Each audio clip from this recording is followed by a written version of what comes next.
You know, like Ned's Declassified School Survival Guide? I feel like that's my channel, but not for school, for just not being with fuckboys. You're welcome. Hi guys, welcome back to my channel, or welcome if you are new, and if you aren't new, bitch, you already know what time it is. We are telling a story time today. I have not told a story time on my channel in a hot minute. I was taking a little break.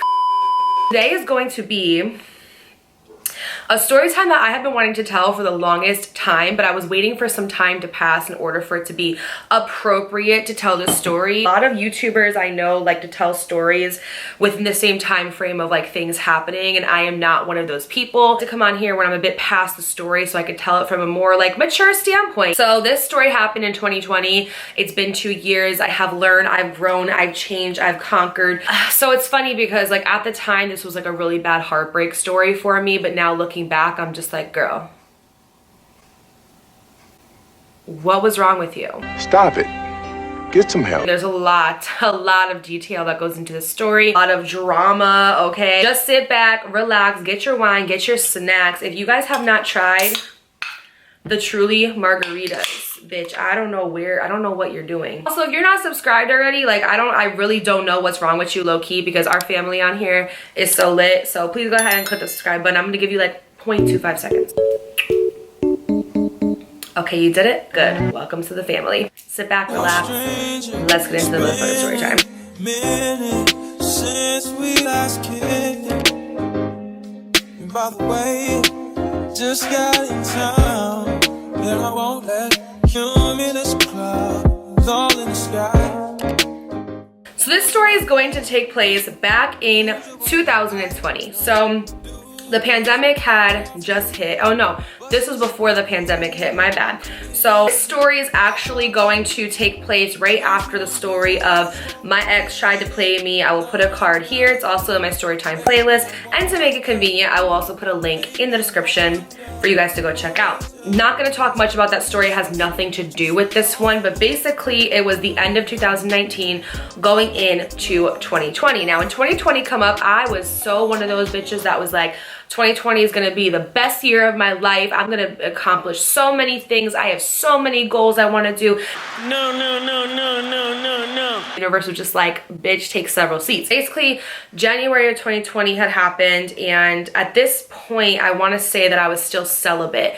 If you haven't seen my story time of my crazy psycho ex who tried to kidnap me, please go watch that story. But after that story, I basically realized like, girl, our self-worth, toilet, plummeted, zero, slim to none. We need to love ourselves. We need to get back into our feminine energy where we know that we are that bitch, and we're not gonna allow any guy to come into our lives and treat us otherwise, right? Because today, tomorrow, yes, the next day, and them days after that, period. You probably had the right idea, right, but the wrong bitch. So I was very much so like celibate. I was refraining from sex. I was refraining from anything. And me and my ex, not the one that tried to kidnap me, but another one, we're kind of trying to work things out. We kind of hung out again. We were trying to see if things would work out, but it ended up not working out. And I also remember I was telling him, I was like, I really want to hit 1 year of celibacy before I engage in like having sex again, or before I engage in like absolutely anything. And he was kind of like weird about that. Like he was like, I don't get it though. Like you hit your year mark in like 3 months. Why can't we just like, and I'm like, no. Because it's a goal. Because it's a bad bitch genre. Not everybody fits in the bad bitch genre. It's a genre. Not everybody fits on the roster. It ended up just not working out, right? So it was February. And I know it was February because it was a week before Valentine's Day. Me and my friend Dana and my friend Lauren, who's not my friend anymore at all, but went to Center Street Social, which is a bar in Shelton, which is a few towns away from where I live. A lot of my memories take place at this bar. This is one of them. So we were there and we were just chilling, we were eating dinner, whatever, and all of a sudden we go up to go to the bathroom. So you know when you go to the bathroom with your girls, you gotta all lock arms and go together, girl code, okay? No girl left, no bad bitch left behind. So we go to the bar, we go to the bathroom, and we come out and we're just conversing, and all of a sudden this kid comes up to me. He comes up to me and he goes, I hate to bother you, but my best friend thinks that you're gorgeous and he wants to talk to you. And I was like, where is he at though? And he pointed to him, and he was just acting super shy, didn't want to talk to me, was like in the corner. And then he ended up coming over and he ended up conversing with us, right? So we're gonna name the guy that came up to me. We're gonna call him Isaiah. And then we're gonna call the kid who wanted to come up and talk to me Jay, okay? So they come up to us, they start talking to me and my friend Dana, my friend Lauren, and we're conversing. And Jay was the one who thought I was attractive and liked me, but me and Isaiah actually ended up hitting it off way more. We were both Pisces, we both were talking about that. We were just talking about like our lives and just, you know, things of that nature, what we do for a living, what we like, what we don't like. And we hit it off pretty well. We were talking pretty good. Jay was actually talking a bit more to my friend Dana. He was talking to her, conversing with her. She was like, yeah, no, absolutely not. Like, he's not cute. But she was being a wing woman for me. My friends know that when I go out, I rarely find anybody attractive. Like, it is just so true. When I go out, like so many of my girls would be like, oh, this guy's cute, whatever. I never see it. I never think that anybody is like attractive or like worth talking to when I go out. I really just go out to have a good time. Guys go out to get bitches and girls go out to have a good time, but that's not a conversation y'all are ready for to have yet. And this was basically a year out of me being single and fully celibate, because March was going to be my 1 year mark. I remember I was specific about wanting to hit that 1 year mark. I don't know why. I think it was just like an accomplishment for me, but I was like, I'm not gonna talk to nobody. I'm not gonna kiss nobody, nothing. I'm gonna be single, celibate, and shy. So basically what had happened was me and Isaiah hit it off. We ended up talking the rest of the night and we ended up exchanging Instagrams. Ladies, if you meet a guy for the first time, don't give him your number, give him your Instagram. They are worthy of the number after the 3-day rule. 3-day rule is when you have enough logical conversation with them to be able to tell if they are a psychopath or if they're worth talking to and going out on a date with, okay? Also, never have a guy pick you up for the first date. Always meet him there, because if you have to do the emergency of, oh, my friend called and she needs me, and you got to sneak out, you have your own car and you can leave, okay? I'm sorry, but nobody's telling y'all, so I have to. I've lived through it and I've been a sacrificial lamb, so you don't have to go through the shit I've gone through. You're welcome. You are welcome. You know, like Ned's Declassified School Survival Guide? I feel like that's my channel, but not for school, for just not being with fuckboys. You're welcome. Somebody commented on my channel one day, they were like, Dakota, no offense, but your channel helps me out so much because it makes me realize what I should not do. And I'm like, Girl, that's the point. Continue, because yeah, learn from me. And we end up leaving, and as we're leaving, we're going to the parking lot, right? And me and him are talking a bit more. Lauren and Jay are actually talking too. Dana had already left. She was like, I've been your wing woman for long enough, I'm done now. So Lauren kind of swooped in and started talking a bit to Jay. So she was talking to Jay, I was talking to Isaiah, and we were in the parking lot and we were getting ready to say our goodbyes. Like, we were walking to our cars because there was like a parking lot that was a little bit down the street. As we're talking, tell me how in the back of us from across the street, there's a group of people getting into a fight. I'm talking, they're taking recycling bins off the road and throwing them, like they're getting into a fight. Tell me how I'm talking to Isaiah and out of nowhere, he goes, Hold this, takes off his like $400 Michael Kors watch, hands it to me and hands me his phone and starts running and going straight to the group of guys that are fighting. If that wasn't a red flag, I don't know what is. And I also don't know why, looking back in hindsight, that I thought that that relationship would be successful. Like, you were literally almost 30 years old and you're fighting in the street. Grow up. And then he came back and I gave him his stuff. And I was like, yeah, gotta go. The cops are on their way. I gotta go. Immediately no. Immediately no. Bro, I'm so happy I grew and I changed, because I do not operate in that behavior anymore. Then on, me and Isaiah started to hang out. We actually hung out the week after for Valentine's Day. He took me bowling and to eat, and we had a really cute time. It was a really good date, and then we had left, and from then on, the pandemic started. So we start talking in February and we start going on dates. We go roller skating, to the movies, to bowling.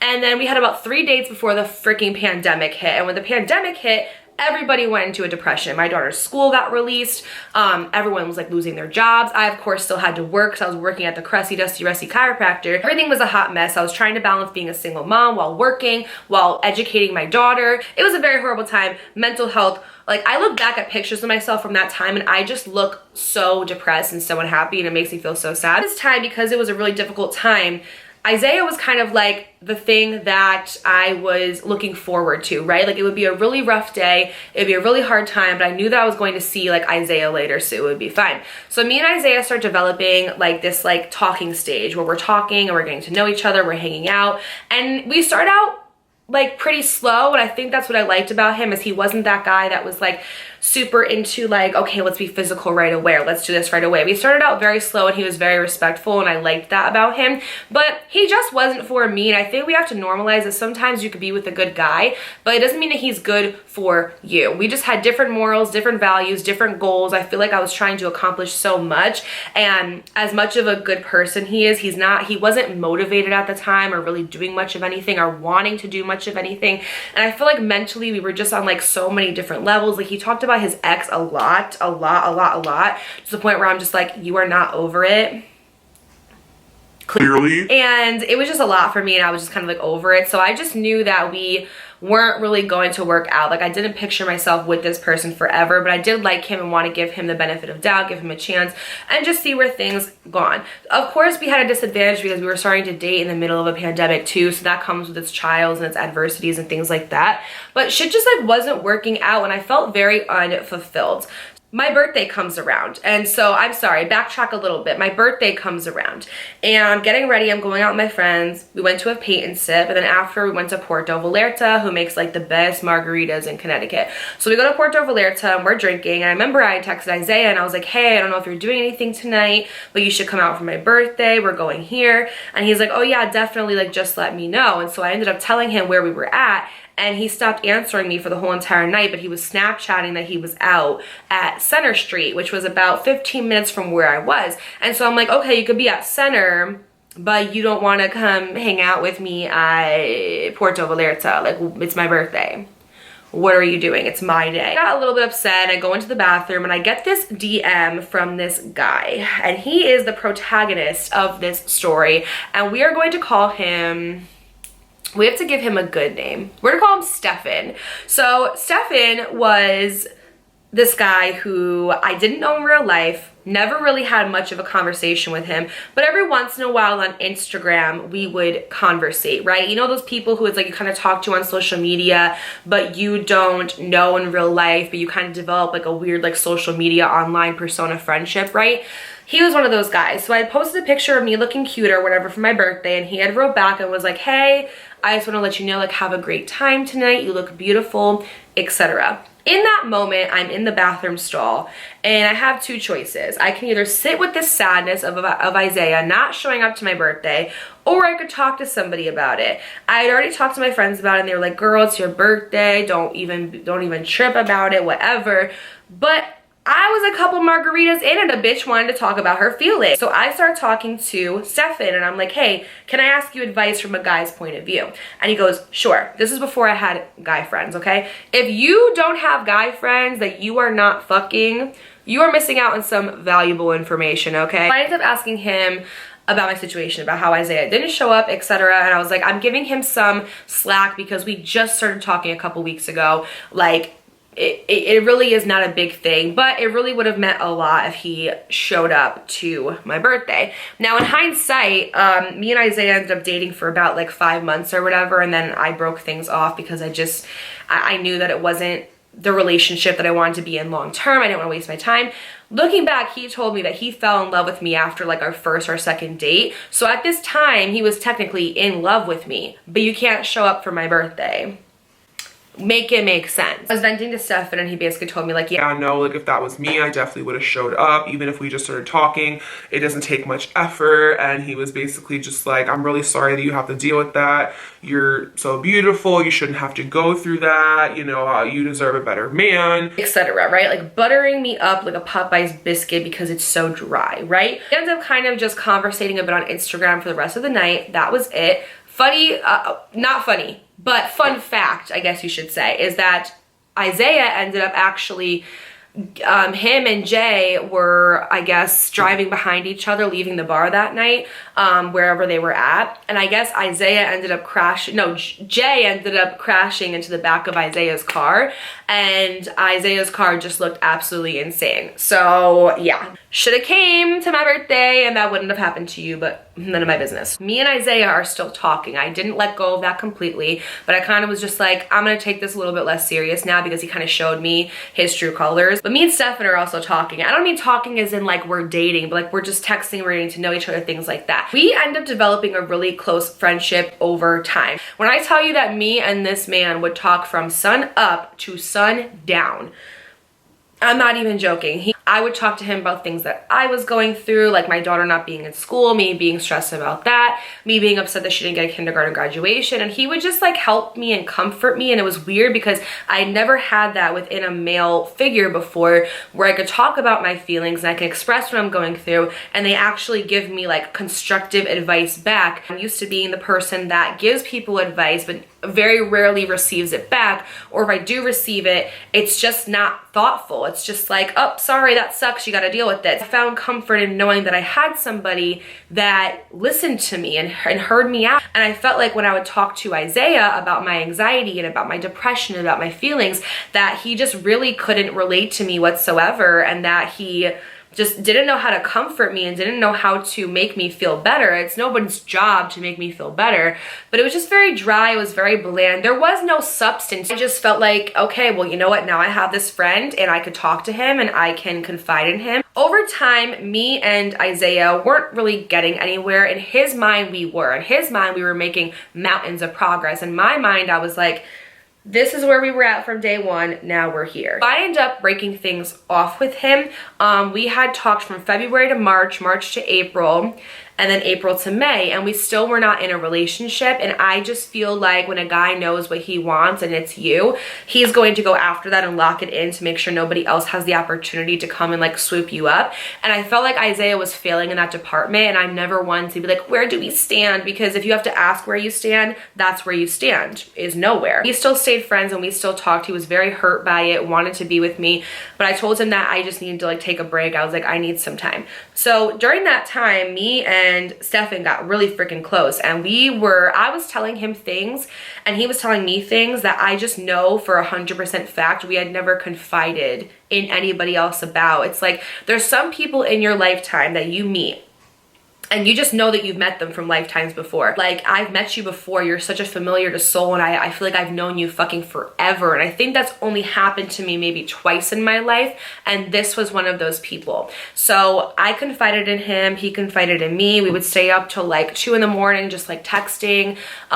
We would just ask each other questions, get to know each other. Like, he was doing things with me that Isaiah wasn't even doing with me, and Isaiah had known me for 3 months. So that just shows you like the level of like, okay, I care and I don't.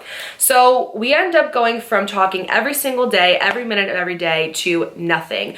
Literally, I wake up one day and Stefan is not answering me, or if he is, it's super splotchy. He used to text me every single morning basically saying good morning and things like that, and he just wasn't doing that. And I am such a reader of energy where I know if someone's acting different, it's for a reason. Like, people like to blame it on, oh, I'm just going through something, or I need to work on myself, or if somebody is being cold towards me, or someone's being not as reactive with me, that something's going on. Like, I feel that shift in energy, and I know in my intuition something is happening. So in my mind, I'm like, okay, like, that's kind of weird. Like, now all of a sudden he's not really texting me as much, he's being super splotchy, this and that and the third. I ended up asking him about it, and he basically was like, nah, I'm just stressed, I'm just going through a lot, things like that. I'm sorry if I'm acting kind of cold towards you, I don't mean to be that way, it's just I have a lot going on. So I respected that, and I took a step back, and I was like, no problem, I get it, you know, do what you gotta do, but if you need me, I'm here. Because he had been there so much for me that I wanted to offer him that same reciprocation and be like, well, hey, like, you've been here so much for me, let me be here for you, talk to me. And he'd be like, nah, I'm not ready to talk about it right now, but I will. Now, over the period of time, I noticed that Stefan was posting really simpy, heartbreaking things on Instagram, on Snapchat, things like that. And so I was like, this is about a girl. This is about a girl. He was talking to another girl. It didn't end up working out. This is what's happening.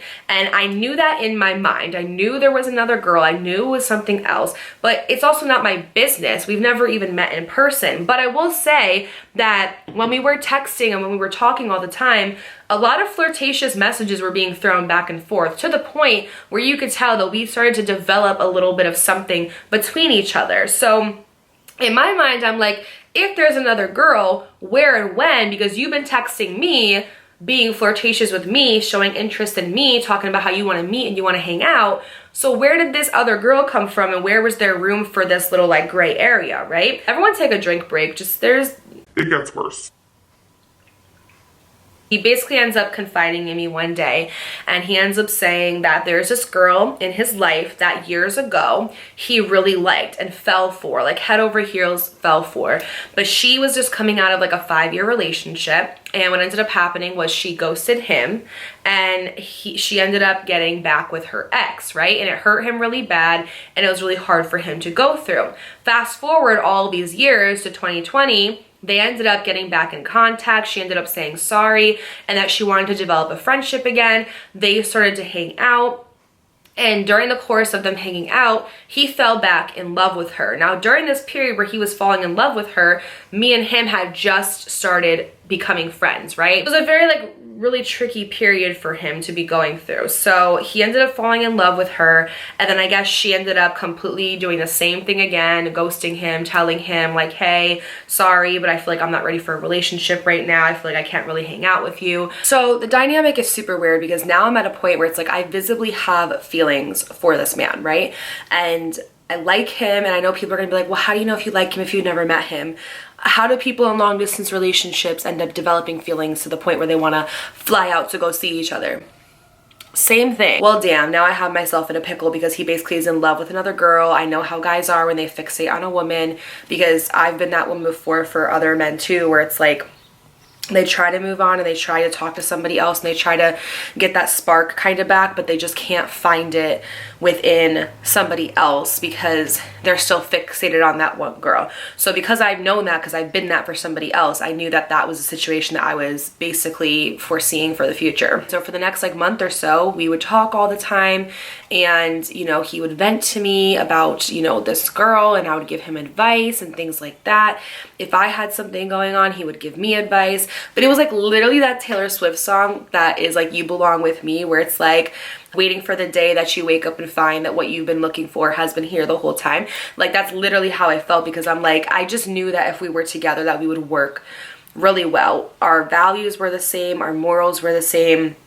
We had a lot of same goals, dreams, visions, things like that. He was like really, really good with like his family and stuff. And like, you can always tell how a guy is based off of how he treats like his mom and, you know, the woman in his life. And he just was such like a sweetheart. Like he treated his mom so freaking good. He treated his family so good. He was a provider. He worked really hard. Everything I wanted in somebody was like embedded in this person, right? That's basically what my life was for the next month, was just hearing about this girl and how he was like obsessed with her. And I definitely, I'm not going to lie, became a hater. I would try to find out who she was, because he didn't obviously tell me a name, and I wasn't going to ask because it's not my business. But this hair is just like not hairing. I definitely did go like looking and searching and things, and I couldn't find anything that gave me a clue as to who she was or anything like that. So I didn't know, like I had no idea. And I remember our communication kind of picked up back to where it was before. He was starting to talk to me basically how we talked in the beginning. We were starting to have the same flirtatious banter kind of back and forth. There was one night where I basically figured out what this girl looked like, but not what her name was. And I don't remember how I figured it out. I want to say that he posted like a group of people that he was with, and I guess that she was in the background. He had told me like, oh yeah, like that was her, like in the back of my snaps. They had the kind of similar like mutual friends type of thing. A few weeks after that, me and him had started to like kind of pick up with our conversation, and basically everything went back to normal. And we had talked about how we wanted to meet each other and like possibly pursue something if things went well. And we both kind of admitted that we had these like feelings for each other. Like everything I felt about him, he confirmed and told me and felt about me too. So it would just make sense that we meet up in person, right? Every time something always went wrong, something wouldn't work out, either I would be busy or he would be busy, or it would just never be the right timing. So like if he wants to pursue me, he'll pursue me. Like I'm never going to put myself in a position where I'm like chasing after a man or anything like that, because men are naturally supposed to lead. So I was kind of just like sitting back, chilling and waiting, and I'm like, if he wants to, he will, type of thing. And then there was one night where he was Snapchatting, and he had posted a video of the girl that he was like in love with, right? We're just going to call her Maddie. So he had posted Maddie in the background, and I was just like, oh, and it looked like they were like being flirtatious, like back and forth. And then I had gone onto Twitter and I saw that him and her were tweeting back and forth, and the girl in the picture on Twitter matched the description of the girl in the video, because remember, I only know what she looked like but not what her Instagram was or anything like that. So once I got a visual of who she was on social media, I was like, oh yeah, like it's a go. Like we're going, we're stalking, we're looking at all of the profiles. You could tell he just like really, really liked her. And then I looked at their tweets and they looked like pretty flirtatious, and so I'm like, okay, bet.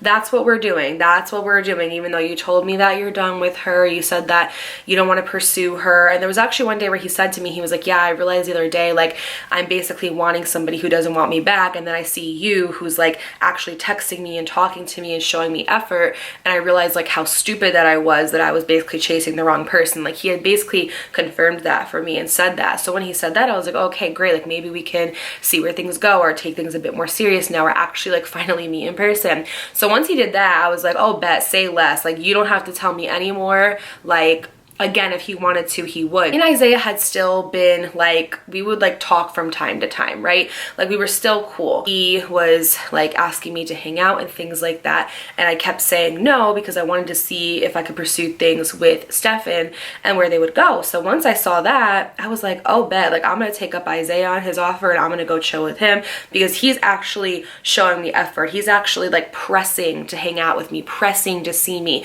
like putting pressure on being with me, right? So I went and I hung out with Isaiah and we basically talked, you know, for a while. I had told him like my issues, how I just felt like he wasn't like basically doing enough, right? Like I felt like he could, you know, do other like little things to show me that he cared about me.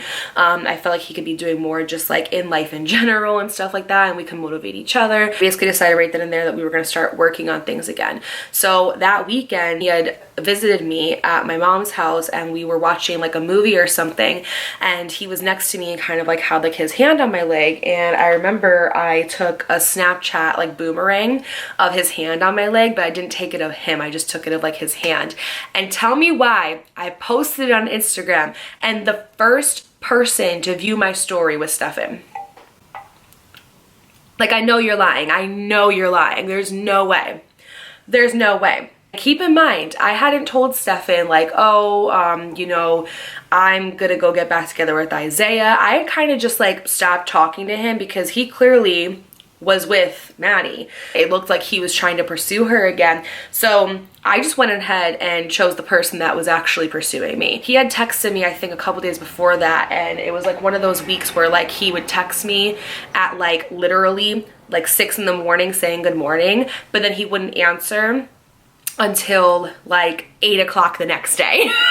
And like I said, like I am not ever in a position where I'm going to be chasing somebody. So I was like, you know what? Nah, like I'm done with these like little breadcrumbs like here and there. I gave you an opportunity to get your shit together and to realize that this girl is not the one for you and that I am. And you didn't want to take me up on that. So you know what? Nah, I'm going to go with the one who actually is pursuing me heavier, right? But I always felt like I had a deep connection with Stefan. I didn't feel the connection with Isaiah. Stefan saw it and I remember he like tweeted something. I don't remember what it was, but I could tell that it was like a subtweet, right? Like I could tell that it was directed at me, and I was like, oh, mad, aren't we? Interesting, because oh god, sorry, I'm dying. The ball was in your court, you didn't want to pick it up and shoot it, right? But when the ball isn't in your court and now you're not in control of what's going on, now you want to say something. Like that just doesn't make sense to me. Isaiah and I want to say it was like August-ish, went on a trip to Jersey City, and it was that trip was the end of it. That was when I saw like I cannot be with this man. He barely wanted to do anything, barely wanted to leave the room. He wanted to go to the beach for like 30 minutes and then leave. Like, nah, when we're at the beach, we're outside. We're bringing our Trulies, okay? We're bringing our Patron. We're soaking up the sun. We're gonna go in the water head first. Like, we're gonna have a good time, right?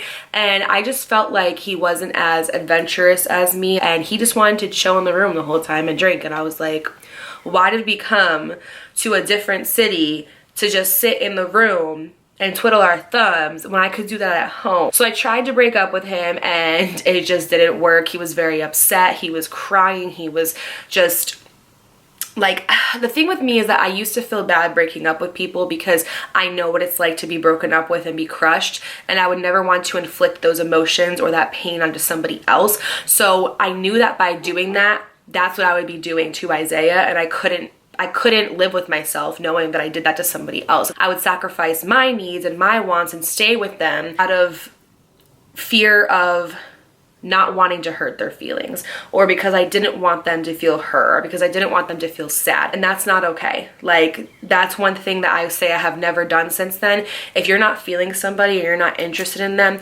just tell them, because you're hurting them worse by staying with them rather than just telling them. And then, yeah, they're gonna be hurt, they're gonna cry, they're gonna be heartbroken, but you're prolonging the inevitable by staying with them. I remember I went to a brunch with a group of people that I'm friends with now, and it was like my first time meeting them, and I remember just being around them, and they were so fun and so alive and so vibrant, and they were so happy, and I was so miserable because I was in such a relationship that wasn't toxic, wasn't bad, it's just, it was unfulfilling. I believe that when you get with somebody, you do have to express to them like, hey, this is what I like, this is what I don't like, but then after that, if they don't do it, I'm not gonna beg anybody, you know what I mean? Like, the thing that he would do is when we would break up, that's when he would try really hard. So like, we would break up, and then he would like send me like these big bouquets of flowers to my house, and, you know, show up randomly and be like, come outside, I want to see you. But it's like, where was all this energy when you had me and we were in a relationship, right? Or I took my friend Tori to the side and started hysterically crying to her and was like, I'm so unhappy in this relationship. I don't know what to do. I don't know how to get out of it. You got to end it now, because if you don't, you're going to hurt him in the long run. And she even looked at the relationship and was like, girl, you need more. Like, I'm not saying that like he's like a bad guy or anything, but you, like, she's like, you're one of the best people I know, and you have the biggest heart. You deserve more, just like more. Like, he's not enough. Feel me crying. I look at my phone and I get a text from Stefan. It's the first time I got a text from him since I had gotten with Isaiah, so about a month, like 3 to 4 weeks, and it just reads, hey, how are you? Been thinking about you.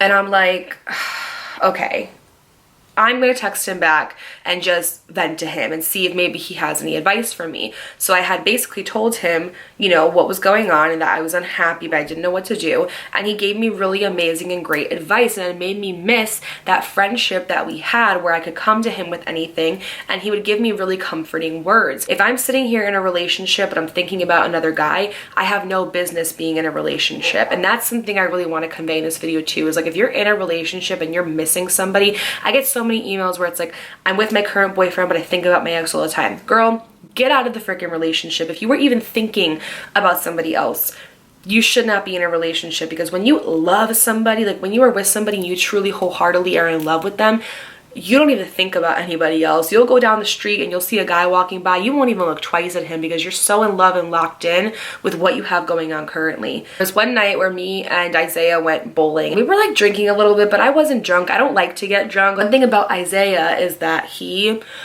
liked to drink, so he had gotten a little bit, you know, a little bit sauced. And I remember that we had left the bowling alley, and I was upset because he had said a comment that was a little bit offensive while we were bowling. So as we were leaving and we were pulling out, I had confronted him, and I'm like, because I'm the type of person where like, I say what I'm feeling. I don't believe in watering yourself down or holding back to make other people feel comfortable. So I had said, why did you say that to me when we were in the bowling alley? And he's like, are you freaking kidding me? I never said that. What are you talking about, Dakota? You are so dramatic. And he starts making this huge deal out of something that I literally heard him say. He gets so mad that I bring this up and that I'm accusing him of saying something he didn't say. He takes the glass Snapple bottle that is literally in the cup holder, and he takes it and he chucks it out the window, and he starts driving. And when he starts driving, he's driving like really fast, because you could tell he's aggravated. And that's one thing about me that is so unattractive. I hate when guys think that it's cool to drive fast. I hate when guys like get mad and like use that as an excuse of like, oh, well, I only acted this way because I was mad. No, control your freaking anger, okay? That's what therapy's for. I feel unsafe. It's a huge turn off. And so I literally told him, I was like, if you don't stop driving fast and if you don't slow down, like, I'm literally gonna call the cops. Like, I don't care. Like, you need to stop because I feel unsafe right now. And so he stopped, and when we got to his house, he just got out of the car and went inside. I was like, you know what? this is my out. This is my way out of this relationship. I need to get out of it.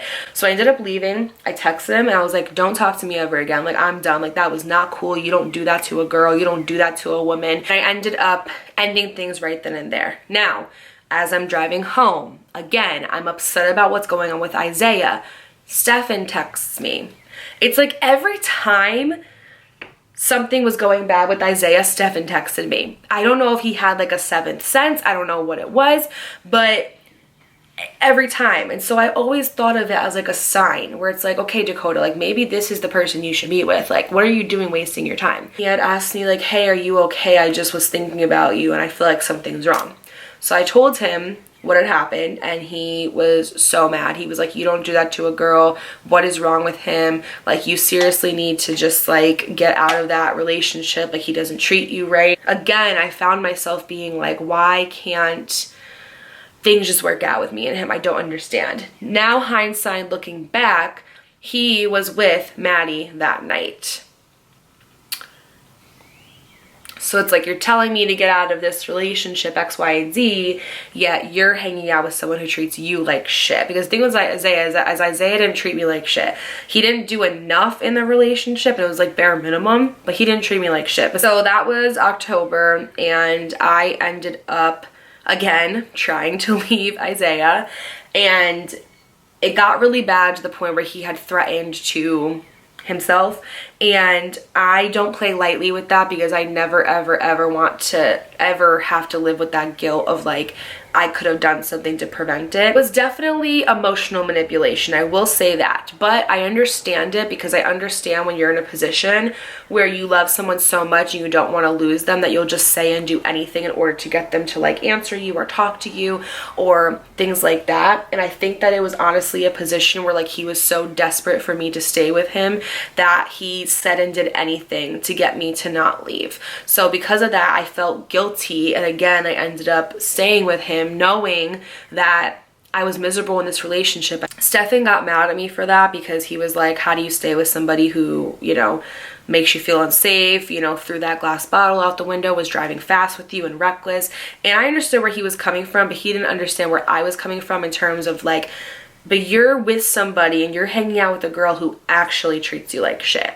And him and her, Maddie, weren't even like together. Like he would basically like hang out with her and he would have all these feelings for her and she would like lead him on basically and like make him like, they would like be drinking and she would make him think that like she liked him or make her like flirt with him or like drop little like just like nuggets here and there, just like little breadcrumbs, like things for him to hold on to, but then go and do what she wanted to do. Basically what he was doing to me, she was doing to him. Yeah, maybe Isaiah's not perfect, but at the end of the day, like that boy gives a fuck about me. Like I'm not an option, like I'm a priority, you know? Come to me with that. So we ended up not talking for about a month, and then November rolls around. November rolls around and I had absolutely had it. I was probably the most miserable, like November 2020 that I had ever been in my whole entire life. Now let me also remind you that there's something that I didn't mention in that video, and it's that Stefan would do this thing where he would drop an atomic bomb on me and then just completely act the opposite. What I mean by that is throughout this whole period of time, he would text me here and there, act like he cared about me, say caring things about me, like he missed me and I'm such a good person, I have such a good heart, and that, you know, a girl like me deserves an amazing guy, all these things, right? But then would not align with those actions, right? Like not even try to see me, not try to hang out with me, would be going back and forth with Maddie, toggling between the both of us. Or one day he would, you know, we'd have like super detailed, intricate conversation and then go like days without talking to me and then just pop up randomly when he wanted to. This is a pattern that would repeat in the future because when I tell you this story does not end here, it does not. This story is honestly so long and I'm gonna have to break it up into parts. But to wrap up basically November, I had just come to the terms that I was so miserable, and I ended up again ending things with Isaiah, and I promised myself no matter what he says or how he tries to emotionally manipulate me, I am going to not talk to him. Like, I can't. Like, I need to just let go and I need to move on, and he needs to understand that I can't do it anymore. So this one day I was at work, I was working at the chiropractor's, and I basically texted him and I was like, listen, you're a good guy. You're not the guy for me. You're gonna find somebody one day who treats you so good and is so great to you, but unfortunately that girl is just not me, and I just feel like I'm wasting your time. I don't want to waste your time anymore. And I had sent that text, and he was blowing up my phone, leaving me 6 long-minute voicemails. He messaged my mom on Facebook, you guys. He hadn't met my family yet, like hadn't met my daughter, hadn't met my parents. Messaged my mom on Facebook, begging her to tell me to call him and to not break up with him, okay? Literally blew up my phone, left me 6-minute long voicemails, 3 of them, telling me I'm making a mistake, to just give him a chance. He'll do this, he'll do that, he'll change. You guys, it literally got to a point where one night I was laying down in my bed and I refused to answer him because I was like, I can't do it anymore. Please respect my decision. Maybe one day in the future we can be friends, but right now you need to heal. We both need some time apart, and then maybe we can just be friends. But like right now, like we need to just have no contact. Like, please respect my decision. Like, I'm begging you. And I was laying in bed and he was blowing up my phone, and he's like, if you don't answer, I'm gonna go knock on your door. I didn't think he was going to. I thought he was bluffing, but he actually did, okay? And at that time, I was living with my dad. So when he came and knocked on my door, my dad had opened the door and was like, what the fuck? Because like, obviously I told you guys I never introduced him to my family. And my dad calls up to me and tells me that somebody's at the front door for me. He's like, Dakota, someone's at this front door to see you. And I'm like, what the fuck? Go downstairs and it's freaking Isaiah. I was so embarrassed. Do you know how embarrassing that is? Wholeheartedly. Do you know how embarrassing that is? I went out there and I was talking to him and I was so mad. I'm like, why would you do that? That's so disrespectful. Like, you're not you're not abiding by my boundaries. You're not respecting me. Like, this is why we're not together. I have free will. If I don't want to be with you, I don't have to. I felt trapped. I felt forced. I felt like he was forcing me to try to stay with him. I'm going back upstairs. I'm leaving this car right now. And like, you need to just leave me alone, please. The next day was Thanksgiving and my mom had gotten COVID. So I was packing up some food to bring to her house. And I know a lot of you are going to say, Dakota, you have this guy who's fighting so hard for you and continuously proving that he wants to be with you. Why are you not with him?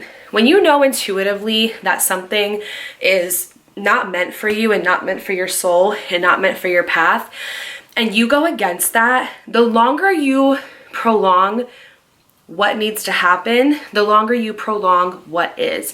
By me staying with Isaiah, I was blocking all of these blessings that wanted to come into my life.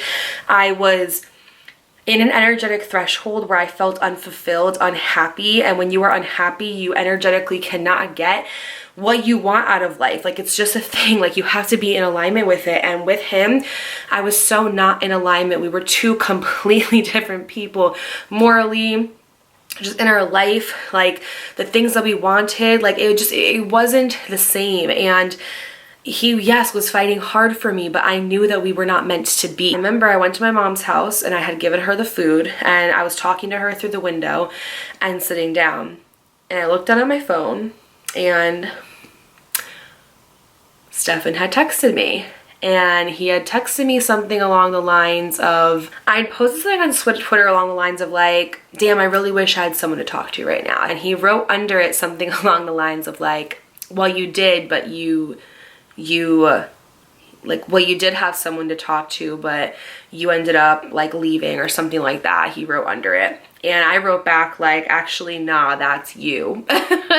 And then he texted me and was like, what are you talking about? Why are you saying that? You know that's not how things went down. And I wrote back to him like, yes, it is. What are you talking about? Like, you had multiple opportunities to see me and be with me if you really wanted to, but you didn't take opportunity of them. And he wrote back to it and basically was like, well, I still love you, so yeah. And that was the first time he told me he loved me. And I was like, oh my God, what? And that is where I'm going to leave off for today's video. You guys, so many things happened after this. I ended up meeting Stefan for the first time. Isaiah was trying to come back into my life. So many crazy things happened. This was actually right around the time where my channel was about to take off, and I had no idea that one day I was going to wake up and I was going to have thousands of views on my videos, thousands of you guys asking me to make more story times, and then I was going to jump into full-time entrepreneurship. And this story goes so south. It goes so good. You guys are going to hear the story and be like, oh my god, this is like a telenovela love story, oh my god. But just like all telenovelas, they end in shit. So you're going to absolutely love Stefan, and then you're going to probably despise him afterwards. If I could tell you that this one text changed the trajectory of my whole entire life, I wish I'd known. If I know that by answering this one text message that my life was about to go on a Six Flags roller coaster ride, I don't know if I would have answered it. You guys are just gonna have to wait until the next video to hear about this whole story, about what happens with us, like Titanic Part 2. Lesson of this part of the story, you guys, is to listen to your intuition, listen to your gut. Yes, everything happens for a reason, but sometimes all the signs are in your face to leave a person and not be with them anymore, because certain people cannot come with you on your path. Not everybody can come with you to the next level of your life, and I truly am a believer that people come into our life for a reason, but some people are only supposed to be there for a certain season to teach us something or to show us something, and then once that lesson is learned, it's supposed to be completed and we are supposed to go on about our merry way and step into our future. But when we have these people in our life still, energetically they're holding us back and keeping us at a lower frequency, and we cannot possibly move on or move up in life until that person is no longer in our life anymore. And I honestly think that, looking back, because like I said, this story takes a crazy turn, Stefan came into my life to not only show me that I could actually have somebody in my life who gives me all the things that I want and that I deserve, but also that he gave me the strength to finally leave that relationship. Thank you guys so much for watching. If you did enjoy this video, don't forget to hit the like button, to subscribe, it is free, and to give this video a thumbs up, and don't forget to turn your post notifications on, that way YouTube notifies you every single time I post a video on this channel.